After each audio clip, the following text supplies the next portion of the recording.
अभी तक हम बहुत से लोगों से ये सुनते आ रहे हैं कि अगर आपको अपनी लाइफ में अमीर बनना है तो आपके पास सैलरी के अलावा भी एक अलग सोर्स ऑफ इनकम होना चाहिए, क्योंकि सिर्फ सैलरी के भरोसे ही आप कितनी भी मेहनत कर लो आप अमीर नहीं बन सकते।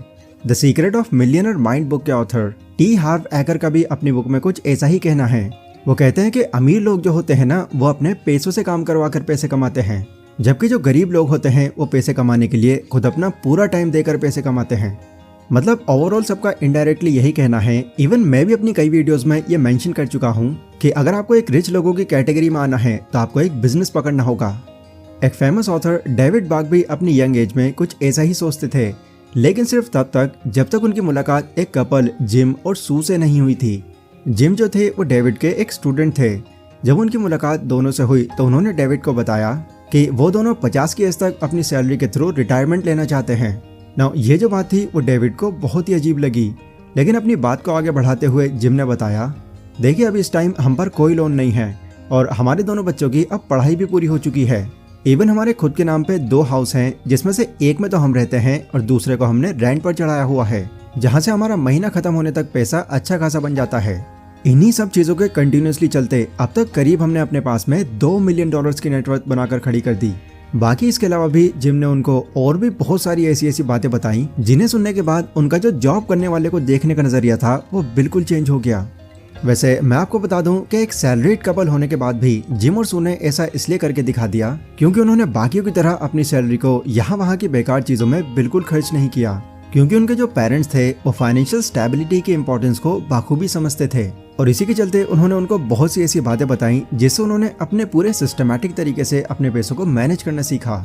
और यही चीज हर वो इंसान करने की इच्छा रखता है जो अपनी सैलरी से अमीर बनना चाहता है, पर अनफॉर्चुनेटली ज्यादातर लोग इस प्रोसेस में कामयाब ही नहीं हो पाते। सो अगर आप भी एक सैलरीड पर्सन है और आप भी अपने पैसों को सही तरीके से मैनेज नहीं कर पा रहे, तो आज की ये जो वीडियो है ना, ये सिर्फ आप ही के लिए है, क्योंकि इस वीडियो में आज मैं आपके साथ कुछ ऐसे पॉइंट्स रखूंगा जिससे आपका आपकी सैलरी के थ्रू अमीर बनने का एक पूरा फ्रेमवर्क बनकर तैयार हो जाएगा। So let's begin. Number 1, be financially disciplined. हर दूसरे इंसान की यही दिक्कत होती है कि भले ही उनकी सैलरी कितनी भी ज्यादा हो, महीना एंड होने तक उनकी सैलरी का भी एंड हो जाता है। लेकिन जरा सोच कर देखिए कि आपकी कंप्लीट सैलरी से सिर्फ आपके खर्चे ही पूरे होते हैं या फिर ये कहीं इधर उधर भी लग जाते हैं। शायद इसका ऑनेस्ट आंसर होगा यस, क्योंकि लोग अपनी सैलरी से अपने बेसिक खर्चों के साथ साथ कुछ ऐसी चीजों पर भी अपना पैसा लगा देते हैं जिनकी उनको एक्चुअल में कोई खास नीड भी नहीं होती, जैसे मोबाइल के अंदर कोई अनइम्पोर्टेंट प्राइम मेंबरशिप रखना, सिगरेट या किसी अल्कोहल जैसी चीज की लत लगा लेना, घर का खाना अवॉइड करके बाहर का खाना खाना, या कोई नया मोबाइल ट्रेंड में आते ही उसको फौरन खरीद लेना। एंड और भी बहुत सारे ऐसे साइड एक्सपेंसेस हैं जो हर किसी के केस में अलग अलग होते हैं। आपके केस में क्या है ये आप लोग मुझे कमेंट सेक्शन में बता सकते हैं। बट इन्हीं छोटे छोटे खर्चों का अगर आप सालाना बजट निकालोगे तो आई एम 100% श्योर कि इस खर्चे को देखकर आप जरूर शॉक हो जाने वाले हो, क्योंकि ये जो खर्चे होंगे ये आपकी सोच से भी कहीं ज्यादा निकल कर आएंगे। इसीलिए अगर आपको अपनी सैलरी के थ्रू खुद को फाइनेंशियली स्टेबल देखना है तो आपको आपके जितने भी साइड एक्सपेंसेस हैं उनको ट्रैक करना होगा एंड जिस हद तक भी पॉसिबल हो सके उन पर लिमिट लगानी होगी। और इसके लिए आप एक पॉपुलर थंब रूल का यूज कर सकते हैं जो है 50-30-20, जिसमें 50% लिविंग एक्सपेंसेस, 30% लाइफस्टाइल एक्सपेंसेस और जो बाकी 20% है उसमें इन्वेस्टिंग के खर्चे इंक्लूडेड हैं। 30% लाइफस्टाइल एक्सपेंसेस में इसलिए इंक्लूडेड हैं क्योंकि लाइफ को एंजॉय करने के लिए इतना खर्चा तो अपनी लाइफस्टाइल पर करना फेयर है, लेकिन दिक्कत आपके लिए तब हो जाती है जब आप अपनी सैलरी का पूरा 50, 60 या 70% तक अपनी लाइफस्टाइल पर लगा देते हैं। तो ये पॉइंट क्लियर है, इसका जरूर ध्यान रखना। जब आप अपनी सैलरी को इस रेशो यानी 50-30-20 में डिवाइड करने की कोशिश करते हैं तो पूरी कोशिश करना कि इस प्लान पर आप लंबे टाइम तक टिके रहो, क्योंकि ऐसा हो सकता है कि आपको ये सब करना थोड़ा मुश्किल लगने लगे। बट अगर आप डिसिप्लिन्ड रहते हैं तो कुछ ही टाइम में आप अपनी सैलरी से ही अच्छी खासी सेविंग्स बना सकते हैं। Number 2, make a financial goal. जब आपको ये लगने लगे कि अब मैं खुद को डिसिप्लिन में रखकर अपनी अच्छी खासी सेविंग्स कर लेता हूँ, तो अब आपके माइंड में ये सवाल जरूर आएगा कि अब क्या करना है, राइट? इस पॉइंट पर आने के बाद अब आप ये सोचने लगते हो कि आप अपने इस पैसे को अब ऐसी कौन सी जगह पर यूज करो जिससे और पैसा आपको मिले, क्योंकि अपने पैसों को सिर्फ सेविंग्स करने के लिए ही बचाने का कोई मतलब नहीं है। आपके पास पैसे सेव करने का एक रीजन होना चाहिए या फिर एक गोल होना चाहिए, और ये करने के लिए आप एक फाइनेंशियल गोल है इसको कंसीडर कर सकते हैं। अपना फाइनेंशियल गोल सेट करने के लिए आपको अपने गोल को 3 कैटेगरीज में डिवाइड करना है।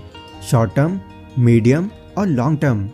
आपको एक पेन और एक पेपर लेना है और उसमें आपको ये लिखना है कि किस किस तरह के ऐसे गोल्स हैं जो आपको शॉर्ट टर्म में अचीव करने हैं, कौन से मीडियम यानी 30s या 40s की एज में, एंड कौन कौन से लॉन्ग टर्म गोल्स हैं जो आपके बुढ़ापे में आपके काम आएंगे।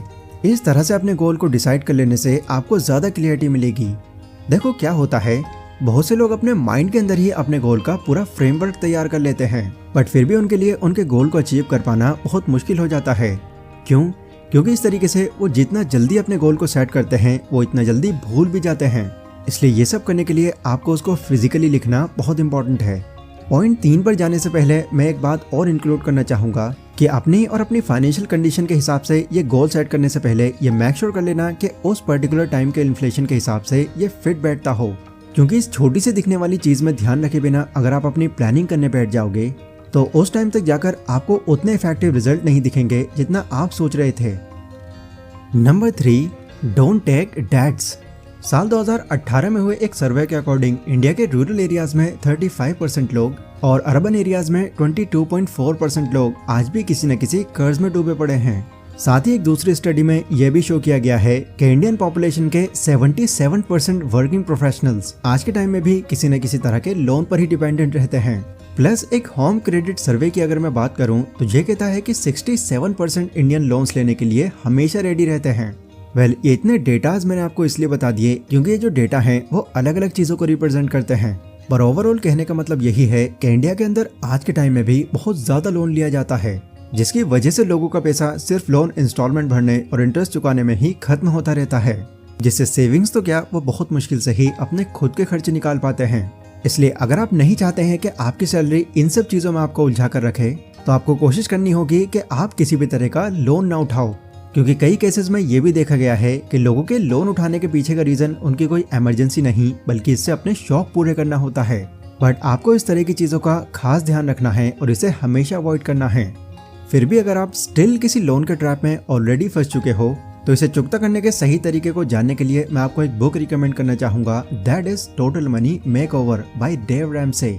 इस बुक में कई ऐसे आइडियाज और प्लान्स दिए गए हैं जिनके थ्रू आप किसी भी तरह के लोन को आराम से चुकता कर सकते हो। एंड अच्छी बात यह है कि अगर आप यहाँ पर इस पूरी बुक की समरी सुनना चाहते हैं तो यह आपको कोको एफएम एप्लीकेशन पर बहुत ही इजीली मिल जाएगी। कोको एफएम इंडिया का एक लीडिंग ऑडियो बुक प्लेटफॉर्म है जहाँ पर आपको इसी तरह की कई और भी वैल्यूएबल कैटेगरीज पर बुक्स जैसे self help, motivation, startup and business ideas, biography and stock market पर कई ऑडियो बुक्स और बुक समरीज मिल जाती हैं, जो नो डाउट आपकी सेल्फ ग्रोथ में आपको बहुत हेल्प करने वाली हैं। वैसे अगर आप इस ऐप को डाउनलोड करने के बाद इसका एनुअल सब्सक्रिप्शन चुनते हो तो ये नॉर्मली पड़ेगा आपको 399 रुपीज़ का, बट क्योंकि यहाँ पर टीचर्स डे के मौके पर एक स्पेशल सेल चल रही है जिसमें अगर आप नीचे कूपन कोड सेक्शन में LEARN50 नाम से ये कोड ऐड कर देते हो तो यहाँ पर आपको 12+3 यानी पूरे 15 महीने का सब्सक्रिप्शन सिर्फ 199 में मिल जाएगा। पर ध्यान रहे कि ये ऑफर सिर्फ 3 सितंबर से 5 सितंबर तक ही वैलिड है, इसलिए नीचे दिए गए डिस्क्रिप्शन लिंक से कोको एफएम डाउनलोड करें और इस ऑफर का पूरा बेनिफिट उठाएं। Number 4, reduce tax payment. ये बात तो हम सभी जानते हैं कि हर इंसान को अपनी अर्निंग का कुछ परसेंट गवर्नमेंट को एज अ टैक्स देना पड़ता है, फिर चाहे वो डायरेक्टली हो या फिर इनडायरेक्टली हो। बट अगर आप एक यंग अर्निंग पर्सन हैं या फिर अगर आपने नई नई कोई जॉब पकड़ी है तो अभी आपको इस टैक्स के बारे में सोचने की ज़्यादा ज़रूरत नहीं है, क्योंकि हमारी इंडिया में लोगों को टैक्स बेसिकली तब देना पड़ता है जब अभी साल 2022 के हिसाब से उनकी एनुअल इनकम 2.5 लाख से ज़्यादा हो जाती है। बट अगर आपकी एनुअल इनकम 3 लाख तक चली जाती है तो आपको गवर्नमेंट टैक्स देना पड़ेगा। पर यहाँ पर कुछ ऐसे तरीके भी एग्जिस्ट करते हैं जिससे आप अपने टैक्स पेएबल अमाउंट को मिनिमाइज कर सकते हैं, जिसमें पहले तो आपको टैक्सेस के बारे में बहुत अच्छे से जानकारी लेनी होगी, जिसमें आपको PPF fund, life insurance and और भी बहुत से ऐसे तरीके मिल जाएंगे जहां से आप सेक्शन 80C के अंडर टैक्स डिडक्शन का फायदा ले सकते हैं। Number 5, invest in right instruments. जब भी बात इन्वेस्टमेंट की आती है तो ज़्यादातर लोग बस इसी मौके की तलाश में रहते हैं कि हमें भी काश कोई ऐसा राजू मिल जाए जो हमको 21 दिन में पैसा डबल करके दे दे। बट अनफॉर्चुनेटली इस तरीके का चमत्कार होना बहुत ज़्यादा रेयर है, या आप इम्पॉसिबल ही समझ सकते हैं, क्योंकि कोई भी ऐसी चीज़ नहीं है जिसमें आप पैसे इन्वेस्ट करके रातों रात अमीर बन जाएं। लोग इस सच्चाई को समझ नहीं पाते और जल्दबाजी में अपना बहुत सारा अमाउंट शेयर मार्केट में लगा देते हैं। पर स्टार्टिंग फेज में ही शेयर मार्केट में चले जाना एक गलत अप्रोच हो सकती है, क्योंकि अगर आप अपने पैसों को सीधे शेयर मार्केट में लगा देते हो तो बहुत ज़्यादा चांसेस हैं कि आपके पैसे या तो ग्रो ना कर पाएं या फिर डूब ही जाएं। इसलिए अगर आपने जस्ट अभी पैसे कमाना स्टार्ट किया है तो आपके लिए ये सजेशन होगा कि आपको अपने शॉर्ट टर्म गोल्स को पूरा करने के लिए डेप में, लॉन्ग टर्म गोल्स के लिए इक्विटी में और मीडियम गोल्स के लिए इक्विटी और डेप दोनों में ही इन्वेस्ट करना चाहिए। अगर आपको नहीं पता कि इक्विटी और डेप क्या होता है तो मैं आपको बता दूं कि इक्विटी और डेप दोनों कंपनी के कैपिटल का टाइप है, जिसमें शेयर्स, डिबेंचर्स, बॉन्ड्स, बहुत सी चीजें आती हैं। इसको अगर आप और डिटेल में जानना चाहते हो तो इस पर आपको हजारों वीडियोस और आर्टिकल्स मिल जाएंगे, आप वहां से जानकारी ले सकते हैं। Number 6, start SIP। अगर आपकी इन्वेस्टमेंट का इंस्ट्रूमेंट सही है तो नो डाउट आप अपने पैसे इन्वेस्ट करके वहां से ज्यादा प्रॉफिट निकाल सकते हैं, लेकिन वहीं इस बात को भी अवॉइड नहीं किया जा सकता। और जैसा कि मैंने अभी बताया कि शेयर मार्केट में बहुत ज्यादा रिस्क होता है, पर ऐसा एक तरीका है जिससे आप कम रिस्क में अपनी सैलरी से एक पर्टिकुलर टाइम आ जाने के बाद पैसा बनाने की सोच सकते हैं, एंड दैट इज SIP यानी सिस्टमैटिक इन्वेस्टमेंट प्लान। आज के टाइम में अपने पैसों को इन्वेस्ट करने का ये बहुत अच्छा और रिलायबल तरीका माना जाता है, क्योंकि पहली चीज तो यहाँ पर इसमें स्टॉक मार्केट के कंपैरिजन में रिस्क कम होता है, और अगर आप इंडेक्स फंड में अपने पैसे इन्वेस्ट करते हो तो पॉसिबली आपको यहाँ पर रिटर्न्स भी काफी सही मिल जाते हैं।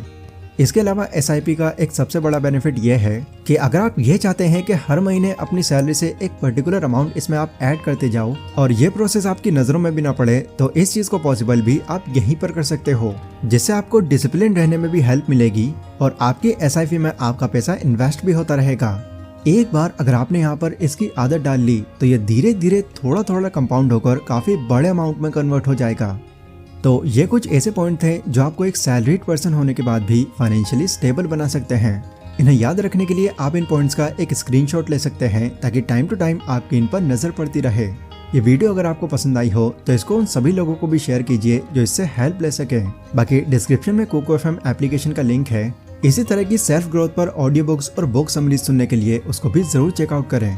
तो मैं मिलता हूँ अपनी अगली वीडियो में, तब तक के लिए stay safe, stay healthy, take care.